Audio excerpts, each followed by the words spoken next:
Hello, everybody, and welcome to Relentless Radio, first episode where we're going to introduce ourselves and our product. With me today is Marcus Hero, CEO and founder, and Sofie Thune. Is that how you say it, or is it Thune? Thune.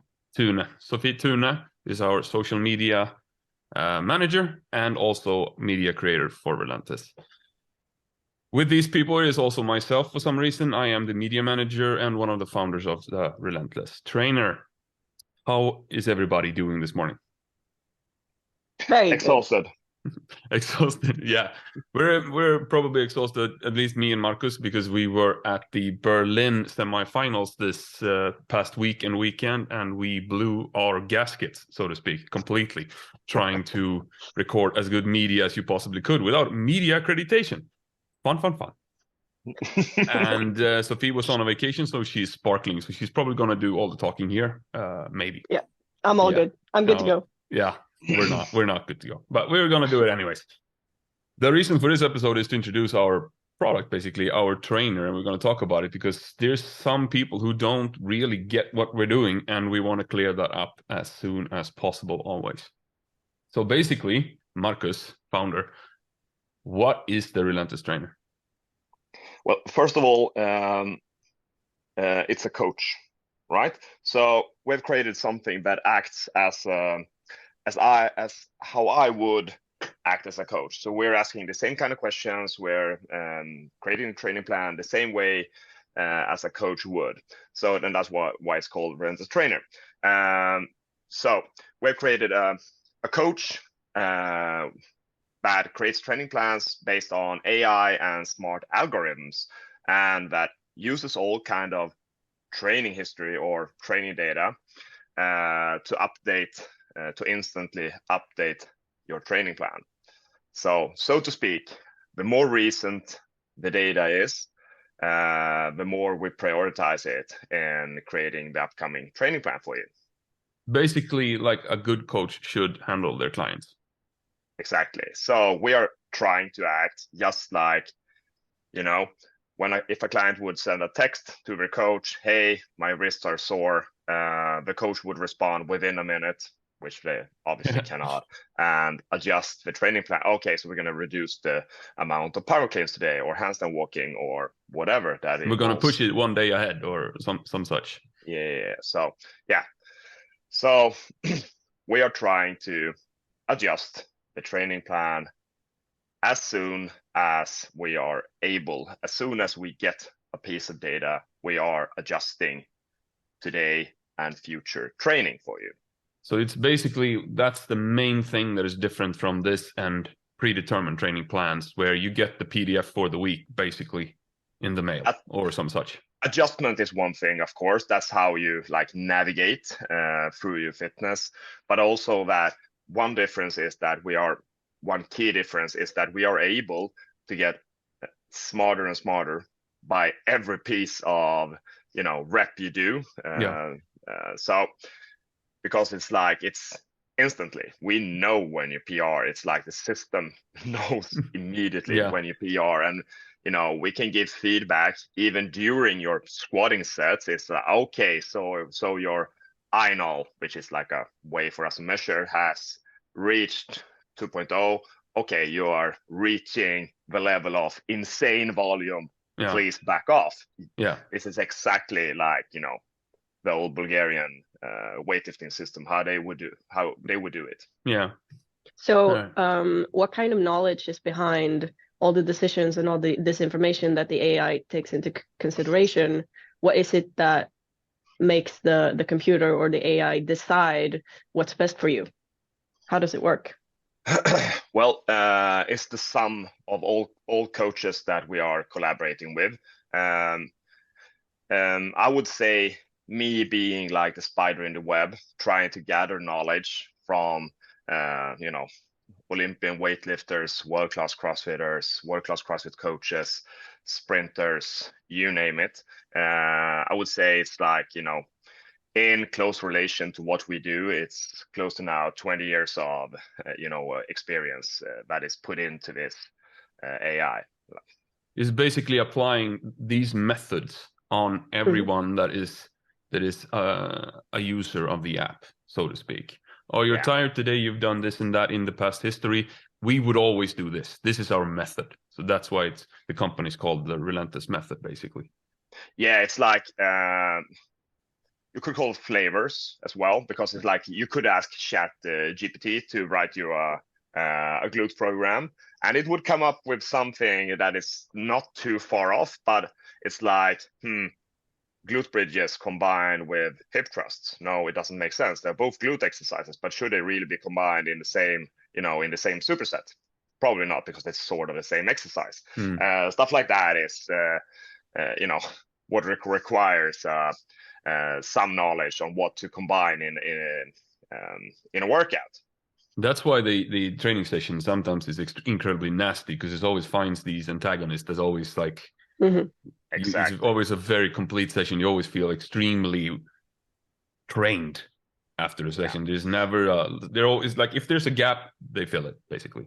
So what is it really that makes this trainer better for you than a regular training program that you can find anywhere? It adapts to you instead of you adapting to the plan. Yeah, that's the main thing. That's exactly. like a big thing. Yeah. And the things that we are adapting to is like, one crucial thing is time, right? So something that no training plan can adjust to, because like you create a training plan for an avatar, right? And by creating a plan towards an avatar or a group of people, like the intersection of abilities, time, genders, age, all these kinds of things, you are making a compromise. That is the essence of an avatar. And that's like sort of the reason of creating an avatar. Isn't that always the case when it's a non-individualized training plan? Even if it's for two people, it has to work for both, basically. That's totally the case. And that's why I get like mind blown when people are sharing. Actually, people are using the same subscription in Relentless Trainer. Yeah. So it's like, it blows my mind. So, okay, so you're using an individualized training plan for two people. Not only individualized, highly individualized. It's not even written for you bi-weekly. It's today, how do you feel? And then it's that exactly. So it's the login users data. So it's the person who is following your training session. It's like no it's not piece getting of data. It's crazy. Yeah, they're not could getting easily the full avoid benefit. that. Sorry, they could easily avoid that by simply having two users and then sharing their sessions if they want to train together or whatever, because then the sessions would be adapted to each of them, while making the compromise that, like, okay, it's a Metcon for both of you today, because that suits both of you the most, and so on. What were you saying, Sofie? Yeah, no, I mean, when I was just thinking that when, in essence, if you share your training with someone else, your training that is highly individualized for you, personalized, like the person that you're sharing it with is not getting the full benefit of the trainer as they could. Yeah. That's the essence of it. Yeah. I have another question. Sure. Something that I think is very important for people to understand is, like when you go into the trainer for the first time, is everything going to be totally random? How, like, from the beginning, when the trainer doesn't know anything about you, how does it start? How does the trainer start getting to know you? Yeah, so we're trying to create a baseline based on, so when you go through the onboarding process, you drag some sliders, because we want the onboarding process to be quick. So you're gouging your fitness level in various areas, like upper body pulling. I can do like 5 straight pull-ups, so I'm like, I don't know, level 37, but you're dragging sliders. That, by doing that, we create a baseline, but still the system is not smart yet, which is sort of our curse, which we are like trying to address, because we want to dumb it down as well in the beginning, to not like, we want the people to go through testing even though they don't understand they are doing testing. We are you are in a learning period, so we want to throw back squats at them, to know their back squat. We want to throw pull-ups, we want push-ups, and we want to do aerobic capacity tests, etc. Stuff like that. But to answer your question, it's like the first session, we don't know if we should do upper body pressing or push or pulling. What we do know, however, because you have gouged your levels, and we would know that your pulling is maybe weaker than your pushing, and we would like prioritize the lower part of those, your potential, and it would be more highly likely that you get the things that you suck at from the get-go. But session 2, we know that you did deadlifts yesterday, right? We know that you did, I don't know, Metcon 25 minutes with rowing, burpees and stuff. So we will obviously not program those this session 2. So it is automatically periodized between, squatting, lower body, hip hinging, upper body pulling, upper body pushing, weightlifting, all kinds of hanging rings and bar, handstand walking, handstand push-ups, etc. It's automatically periodized no matter how often you train. So even though you train 7 days a week, it will get spread out.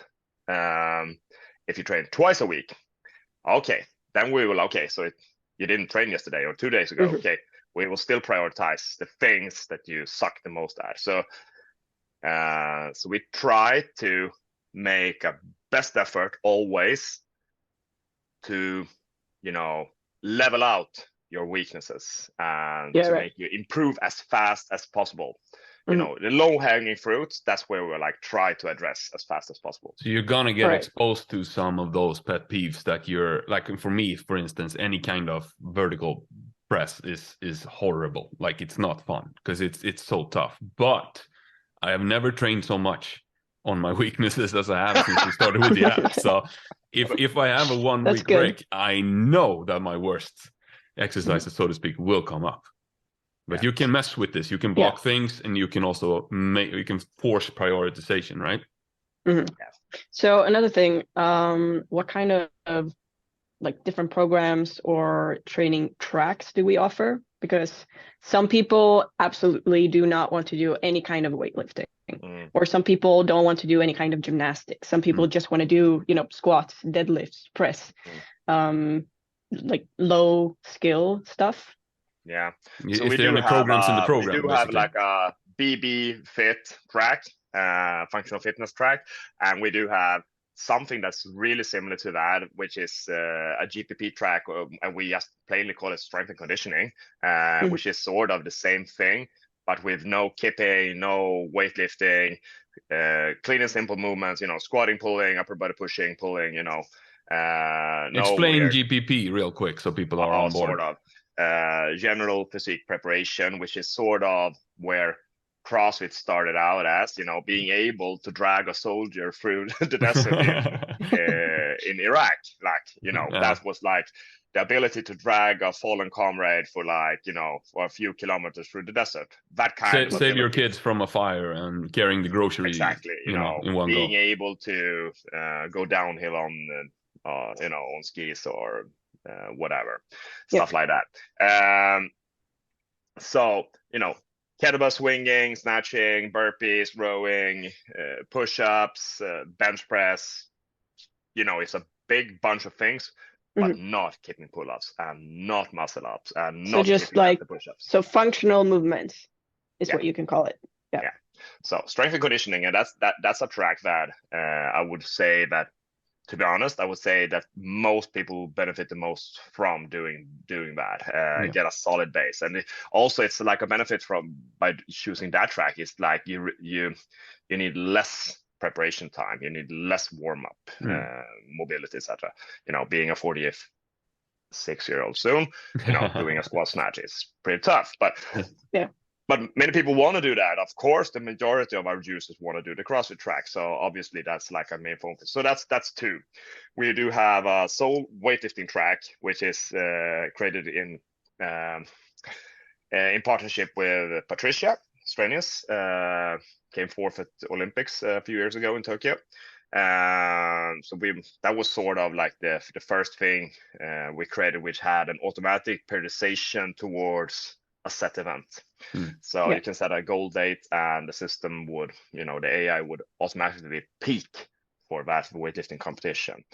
That's that. And we do have, so let's say you don't want to do any cardio at all. We have something called functional strength, which is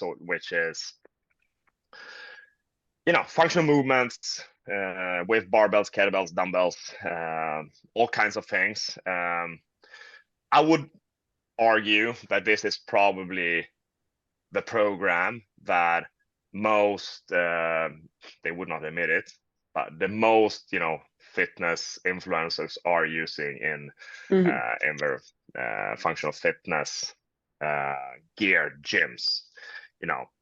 It's like the actual thing they're doing. Yeah, it's the actual thing. And then we have powerlifting. Yeah. So it's sort of like a subset of the functional strength track, which is it's geared, it's prioritizing the barbell. So, and it's like the big compound movements. So it's a lot less of unilateral stuff. It's more of improving the, the bench squat and deadlift, which is the competition movements. But obviously you cannot get strong in bench without doing upper body rowing, etc. So there's a push-pull component there. So it's going to be equal seal rowing or barbell rowing as close grip bench press or decline bench press, of course. You're not only getting those big lifts, you're getting no, of course not. Extra, anything else? Yeah. So how that calisthenics? Yeah. For sure. The program I follow. So I'm a handstand geek. Found a passion for it a few years ago. Chasing the one arm chin up, and press to handstand stuff from various difficult positions. So upper body strength mainly. I would say it's like 90% upper body strength, and then some pistols, etc. If you want that. So I think that was our last track at the moment, right? Sounds complete like that. So we haven't talked about the topic about recovery and readiness, right? No. No. That is also a major component. I have another question before we move on to that. Cool. So you're gonna have your program, right? You're gonna get training as many days per week as you want. But what if I do a session outside of the Relentless Trainer? Say I go out for a 90-minute run. How is the trainer gonna take that strain into consideration for my session later that day or the next day? Yeah. So we're gonna, if you're using a heart rate monitor like this or Whoop or whatever, and you have connected it to the app, we're gonna suck that data in, and we're gonna know. That's we're gonna know everything. If you've been doing zone 5 for plus 30 minutes, we're gonna know that, and we're gonna adjust tomorrow's training. No doubt about that. Okay, but what if you don't have a heart rate monitor? Yeah. So how to register an external session in cardio is at the moment a challenge for us. We are improving in that area at the moment. We do have, it's pretty easy to add strength components, like if I did a back squat session or stuff like that. That's pretty easy. We are improving in the cardio piece because it's so difficult. What is the difference if you ran or if you did burpees? Yeah, for sure. And how do you measure the volume? Every piece created by the trainer is, we know exactly the volume, and we know if the difference between if you did it in a shipper style, 50 reps in a row of squatting, which is different if you versus we did 10 rounds of 5 reps of back squats. That's another kind of stimuli. But we are addressing it. We want to make it easy for people to get all data into the AI. Of course, people want to feed AI as much data as possible, because this is the exact use case you're addressing here. People want all training to be taken into account when creating the training plan, which is obviously a curse from all kinds of predetermined training plans. What if I did a crazy filthy 50 workout with my buddies on Saturday? How is that going to affect Monday? The training plan does not know, and we want to take that account.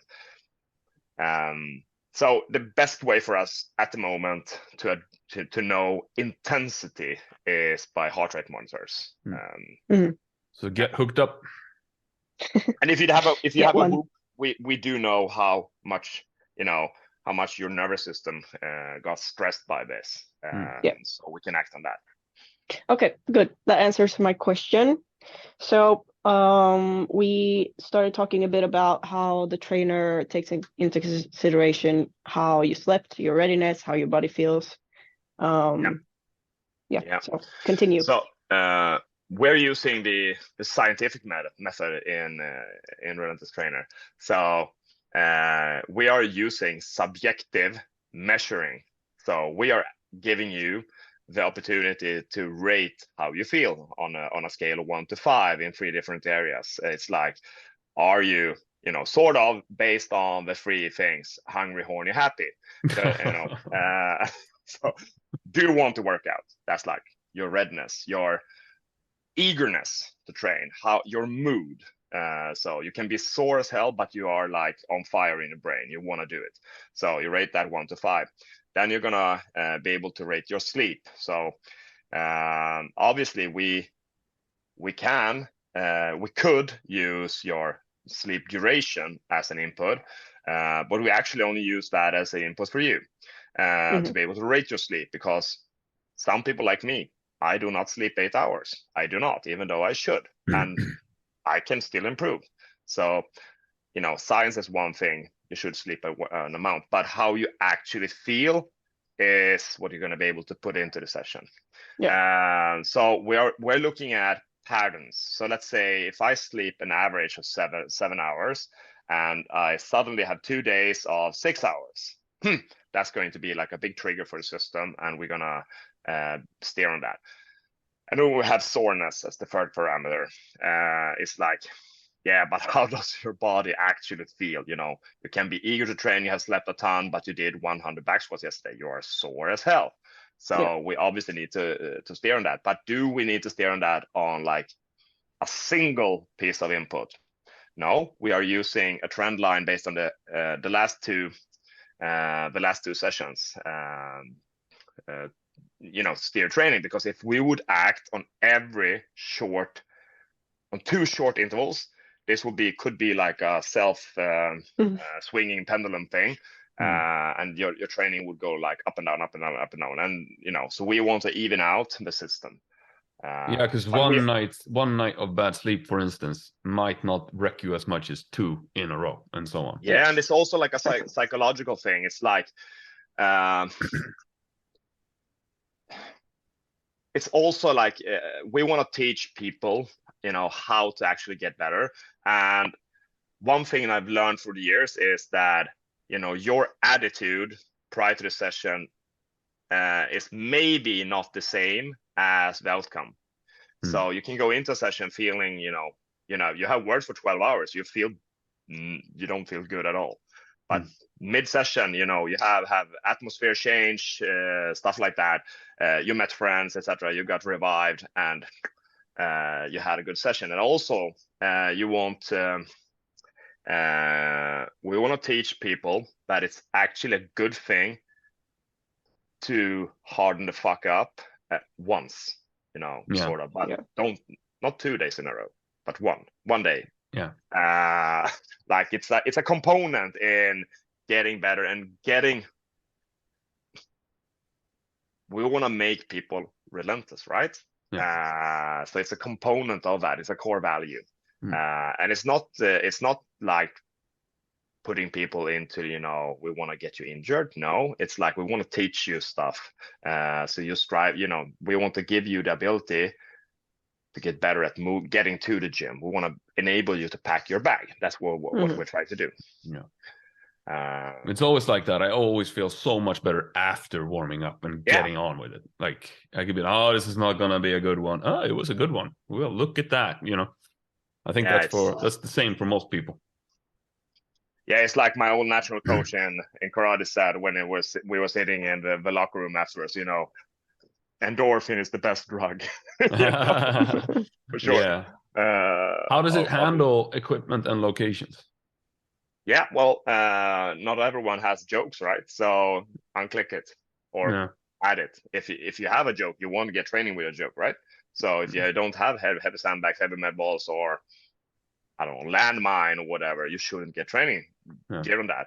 That's like when I did like these generic training plans, one of the biggest pushbacks was whenever I added sleds, which is like, the greatest piece of equipment. So we coaches want to use it all the time because it's so great for GPP.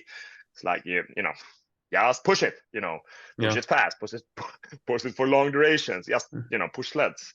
So we want to add it. And so I got in so many texts and emails. It's like, I don't have a sled. What should I use in that? And I'm like, make one. Make one by adding, a weight plate on a box. And okay, but next week I'm going to add like 2 plates. What happens if it, flips? It's like the stimulus. It's not the same. It's so obviously we are optimizing the training based on what you have. I have very limited equipment I would say though that we are the best in creating training plans at gyms where there are equipment. We are not the best at doing home training, and that's not like our aim either. But like behind me here, I have a bench and I have some kettlebells and this door frame pull up. I do a lot of sessions at home, but it's like if you don't have even a kettlebell or stuff like that, the training you're gonna get is not like super optimal. Like, as of June 23. Basically, because this as of June keeps getting better. Sure. But to make it simple, the way it works is that you put in a location in the app, and you can put in several different locations, and then you tell the app that at this specific location, at this gym, I have this equipment, and there's a whole list of every equipment that you could possibly think of, and you get to click the equipment that you actually have at that location, and you save it, and you never have to touch that again. So the trainer knows that when you're at this location, you'll have this equipment available, and you're only going to get training that you can actually do at that location. Yeah, totally true.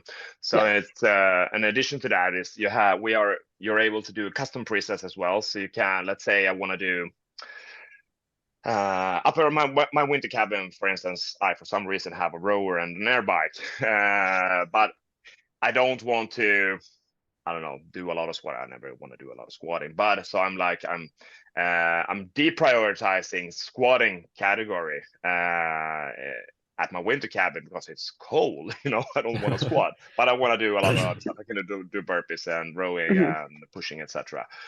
So I can add my equipment I have there and create rowing and burpees presets sort of stuff like that. Is really easy to do in the trainer. I think I have like 6 presets. It's like upper body pull push, something rowing at the winter cabin is actually a preset. Stuff like that. Just like any trainer, like you can come with certain requests, because if you have a personal trainer, you say today it's benching and I'm paying you, so it's gonna be bench, and the trainer will go, all right, we're gonna get you benching. Not what I would have wanted, but it's gonna happen, and this can happen still. Yeah, I know you have like a location you call it like back injury. Yeah, because I have a back injury at this point. So the only thing I can do, I think, is benching. So I get that only. Yeah, but in my dev environment, I have like unblocked push-pull on you because I'm like using you as a test person. So I want to see what kind of exercise you get prescribed. And I would argue that you are in the phase that you could do some pushing at least with body weight at least. But I'm not your physio. Probably. So. I have to call my physio basically. Just haven't done it. I've been busy doing this. You should get my physio. He would like prescribe crazy things for you. No, it's a good one. It's a good one. Yeah. My wife prohibits good physios. I need a bad physio. So that's another thing actually. I want to just brush off at. Even though you can like train around your limitations in the app, which is like a big thing, you know, you can block stuff or prioritize stuff. So boost and limit. We are not a rehab engine, you know. I would more say that we are like you're going. Our aim is to enable you to train through and with injuries, like my right knee. It's not gonna, you know, I have double knee surgeries. It's not ever gonna be good. So, but I want to train, of course. But I know that I need to like decrease the volume of squatting. And no barefoot marathons. No barefoot marathon or Vivo 5-foot or what it's called. We were Vivo barefoot. So for instance, for me, it would like I would like decrease squatting once a week. That would be like a thing for me. And you know, and the trainer would know that it's like, okay, combining jumps with squatting, like, or jumps equals actually running as well, impact. So trying to spread out impact with squatting is good for people who has knee issues. And that this is an area where we are putting effort. Actually on the design phase, you're actually going to be able to click on your bodies like knee, shoulder, lumbar. You know, okay, do you still you have a tweaked shoulder? Do you still wanna frame pressing? Yes, I do. Can you do horizontal pushing? Yes, I can. Can you do vertical pushing? I cannot. Cool. You're gonna do push-ups. Yeah. You know, stuff like that. We wanna enable people to train. It can still be done though, but you have to sort of know the settings pretty well. I've done it. Like I said, I have a back injury at this point, so I have simply made this feature manually in the app. So it's possible if you like. It's already possible. Settings. The data model, it is possible. It's just a set. You need to be at the moment. You need to be a settings. You need to be good at maneuvering your settings. You have to know how. Yeah, you have to know how a bit. But it's all there. But you can also, in the same manner, you can also set your preferred type of training. Basically, if you love the bench press, which I can't understand, but if you love that stuff, then you can actually deprioritize a lot of things manually. You will tell your trainer, I love bench press. I want to do the other stuff, but I want to do bench press the most. You can tell the trainer that. You pull that category up and then decrease some other things, and you would get more bench press for sure. Yeah. So it's incredibly powerful once you've gone there. Yeah, and just like you can do that with, for example, bench press, you can also take a step back and like I know, for example, that I need to get stronger, so I can tell my trainer that I want to prioritize strength over everything else because I need it. And you can do all those things manually. You can set variation levels. You can set how varied you want your training to be. Through CrossFit, you know, complete randomness all the way down to Russian. For a year, we will do one, you know, and there will also be things like you can set how much you want to do conditioning versus strength, like Sofie said, and many other variables you can mess around with. Hypertrophy versus true strength gain and all kinds of things. And an important thing here to remember is that you can tell the trainer that you want to prioritize something, but it's still not like you cannot decide 100% what it is that you're going to train, because this trainer is still going to decide for you what you need to train, but you can tell the trainer that, okay, I want to prioritize this thing. So I think that's something that's important to remember also. And push comes to shove, you can edit your session right before you start, right? It's still in there. So you can be like, nope, somebody went and took the only skier. I'm going to have to do some editing here. And you can do that. So you're not stuck, or you don't stand there in the gym being like, oh no, I don't know what to do and I can't use this. That's the worst. Actually that's a feature which we have been working a lot on. It's I would say it's in the, you know, you're able to like replace that kind of stuff. At the moment, you're not able to replace particular exercises inside the cardio session. But since I know that we have like developed this piece for 6 weeks now, it's going to be released very soon. So even though it's like a future thing, when this video comes out, it's already probably going to be released. It's like a big thing, like John mentioned. So I want to do bar facing burpees, but hey, it's no way. There's no way I'm going to be able to do bar facing burpees because it's like there's no piece of floor left in the gym because everyone just showed up. Mhm. You're gonna be very unpopular. Yeah, or I can't do, the sessions, the trainer wanted me to do air squats, and I do have a knee tweak or like, daily tantrum in my knee. A little bobo, as we say. Yeah, so I started doing a few air squats, and I was like, nah, I'm not gonna do air squats, so I'm gonna replace that with something else. Obviously, if you're doing this, you are steering away from what we, the trainer wanted you to do, but it is the exact same thing as would happen if you would like ask your trainer. So we're gonna suggest similar things that would like give the same kind of stimuli. That's things we're gonna do. Yeah, if you hit change exercise, you get a list of things that we think you should do. Yeah, and then you can search for something completely different if you want to, and then you get weights and reps and sets. Yeah, if you change a setup to an to a thruster, that's not going to be the same kind of thing, right? So, but it's going to be way worse. Yeah.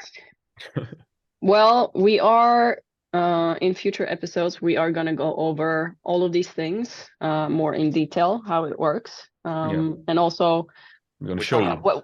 We're going to show you, and we are going to talk about what's coming, things that we're working on, and what the future holds. Yeah. All right, everybody. Thank you for listening in. I hope you got your curiosity up and got some questions answered, and we'll see you in the next episode.